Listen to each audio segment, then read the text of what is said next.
नमस्कार दोस्तों, स्वागत है आप सभी का आज की एक और नई वीडियो में। आज यहाँ पर हम कक्षा 10वीं विषय विज्ञान का पेपर देखेंगे। इस वीडियो में हम आपको विज्ञान पेपर के सभी प्रश्नों के बारे में बताएंगे। वीडियो को ध्यान से देखिएगा। अगर आप चैनल पर पहली बार आए हैं तो हमारे चैनल को सब्सक्राइब कर दीजिए और इस वीडियो को भी लाइक कर दीजिए। तो चलिए शुरू करते हैं। प्री बोर्ड परीक्षा 2026 विषय विज्ञान कक्षा 10वीं का पेपर है। यहाँ पर सबसे पहले आपसे प्रश्न पूछा है, सही विकल्प चुनकर लिखिए। यहाँ आपको सही विकल्प चुनकर बता देना है। पहला प्रश्न है, लेंस की क्षमता का एसआई मात्रक है। ऑप्शन आपको दिया हुआ है मीटर, सेंटीमीटर, डायोप्टर या फिर किलोमीटर। यहाँ पर सही आंसर आपका रहेगा डायोप्टर। लेंस की क्षमता का एसआई मात्रक डायोप्टर है। इसके बाद अगला प्रश्न है, कार्बन की संयोजकता है। ऑप्शन में आपको दिया हुआ है 3, 4, 2, इनमें से कोई नहीं। यहाँ पर हम ऑप्शन बी पर टिक करेंगे। कार्बन की संयोजकता 4 है। इसके बाद अगला प्रश्न है, प्लेजोडियम में जनन होता है। ऑप्शन ए द्विखंडन द्वारा, स्पोर द्वारा, मुकुलन द्वारा या फिर बहुखंडन द्वारा। यहाँ पर हम बहुखंडन द्वारा टिक करेंगे।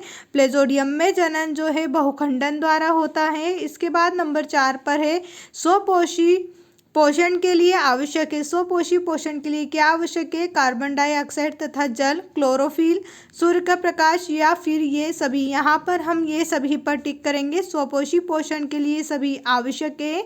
इसके बाद अगला प्रश्न है, मनुष्य में लिंग गुणसूत्र की संख्या होती है। मनुष्य में लिंग गुणसूत्र की संख्या कितनी होती है? 23 जोड़ी, 22 जोड़ी, 21 जोड़ी या फिर 26 जोड़ी। यहाँ पर हम 23 जोड़ी पर टिक करेंगे। मनुष्य में लिंग गुणसूत्र की संख्या 23 जोड़ी होती है। इसके बाद अगला प्रश्न है, धातुओं द्वारा कौन सा गुण प्रदर्शित नहीं किया जाता? धातुओं द्वारा कौन सा गुण प्रदर्शित नहीं होता है आपको बताना है। ऑप्शन है विद्युत चालकता, टयनता, भंगुरता और आघात वर्धनी। यहाँ पर हम भंगुरता पर टिक करेंगे। धातुओं द्वारा भंगुरता गुण प्रदर्शित नहीं किया जाता। अब इसके बाद अगला प्रश्न आप यहाँ पर देखिए। प्रश्न नंबर 2 में आपसे यहाँ पर रिक्त स्थान पूछे गए हैं।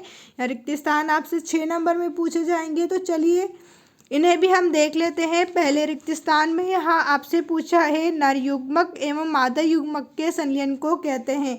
नर युग्म और मादा युग्मक के संलयन को हम निषेचन कहते हैं। यहाँ पर आपको निषेचन लिख देना है, निषेचन कहते हैं। इसके बाद अगला प्रश्न यहाँ पर है, श्वसन एक अभिक्रिया है। उत्तर में आपको लिखना है ऊष्माक्षेपी। ऊष्माक्षेपी अभिक्रिया है। श्वसन एक ऊष्माक्षेपी अभिक्रिया है। अगला प्रश्न है, वस्तुओं को हम की उपस्थिति में देख सकते हैं। वस्तुओं को हम किसकी उपस्थिति में देख सकते हैं? प्रकाश। यहाँ पर आपको लिखना है प्रकाश। वस्तुओं को हम प्रकाश की उपस्थिति में देख सकते हैं। अगला प्रश्न है नंबर 4 पर, मनुष्य में वृषण में पाए जाते हैं। तो मनुष्य में वृषण में वृषण कोश, यहाँ पर आपको लिखना है वृषण कोश पाए जाते हैं। इसके बाद है, ग्रंथि द्वारा वृद्धि हार्मोन स्रावित होता है। यहाँ पर आपको लिखना है पीयूष। पीयूष ग्रंथि द्वारा वृद्धि हार्मोन स्रावित होता है। इसके बाद है, श्वेत प्रकाश का रंगों में विभक्त होना कहलाता है। श्वेत प्रकाश का रंगों में विभक्त होना वर्ण विक्षेपण कहलाता है। यहाँ पर आपको लिखना है वर्ण विक्षेपण। वर्ण विक्षेपण कहलाता है। इस प्रकार से आपके ये सभी रिक्त स्थान कंप्लीट हुए।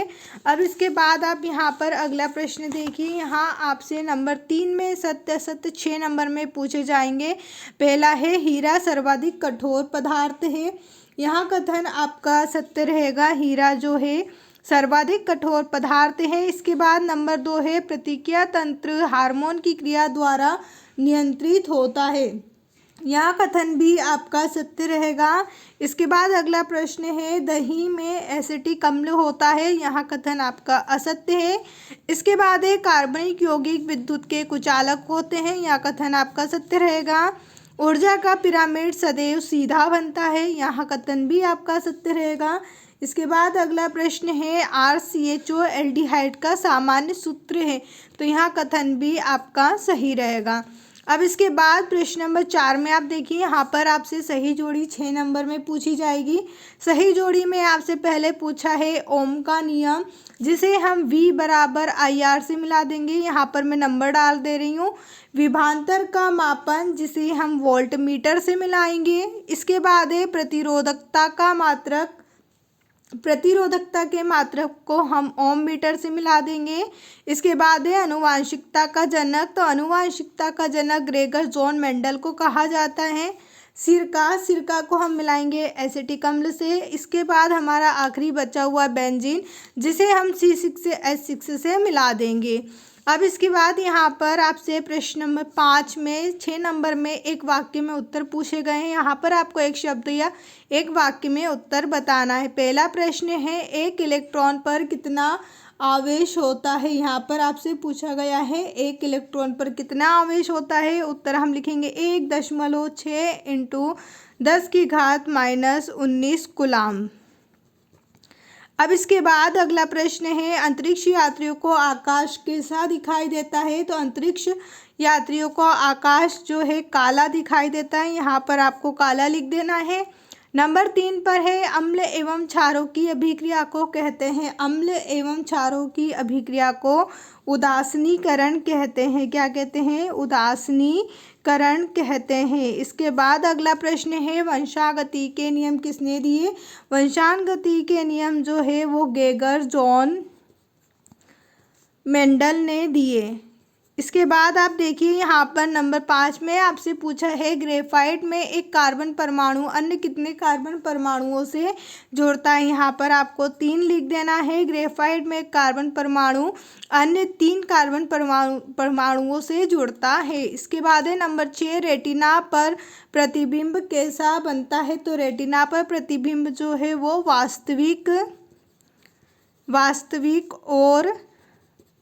वास्तविक और उल्टा बनता है। रेटिना पर जो प्रतिबिंब है वो वास्तविक और उल्टा बनता है। अब इसके बाद हम प्रश्न उत्तर की बात करें तो यहाँ पर आपसे प्रश्न नंबर 6 में 2 नंबर वाले प्रश्न पूछे जाएंगे। प्रश्न नंबर 6 में आपसे पूछा है, परावर्तन और अपवर्तन में अंतर, कोई 2 अंतर आपको बताना है। अथवा में श्वसन क्रिया और ऊष्माक्षेपी अभिक्रिया क्यों कहते हैं। प्रश्न नंबर 7 में आपसे पूछा है, मानव में बच्चे का लिंग निर्धारण लिखिए।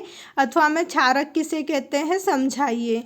इसी प्रकार यहाँ पर आप अगले प्रश्न पर देखिए। यहाँ पर प्रश्न नंबर 8 में आपसे भोजन के पाचन में लार की क्या भूमिका है। अथवा में आयोडीन युक्त नमक के उपयोग की सलाह क्यों दी जाती है। तो यहाँ पर आप देखिए, सभी प्रश्न जो हैं आपसे यहाँ पर 2 नंबर में पूछे हैं।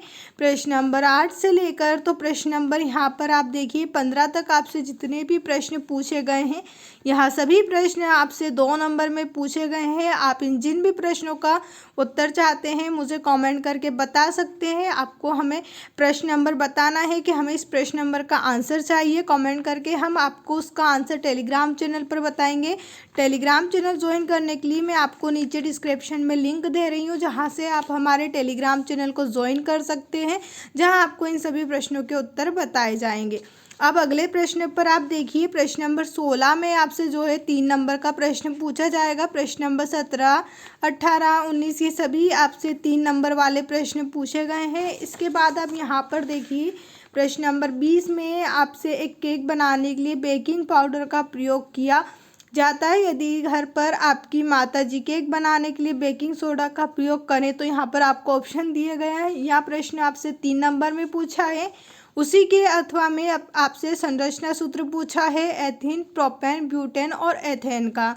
प्रश्न नंबर 21 है जो आपसे 4 नंबर में पूछा जाएगा। प्रश्न नंबर 22 में आपसे मनुष्य के पाचन का नामांकित चित्र पूछा है। उसी के अथवा में मानव के उत्सर्जन तंत्र का नामांकित चित्र। प्रश्न नंबर 23 में आपको सवाल दिए गए हैं जिसे हल करना है। यहाँ 4 नंबर में आपसे पूछा गया है।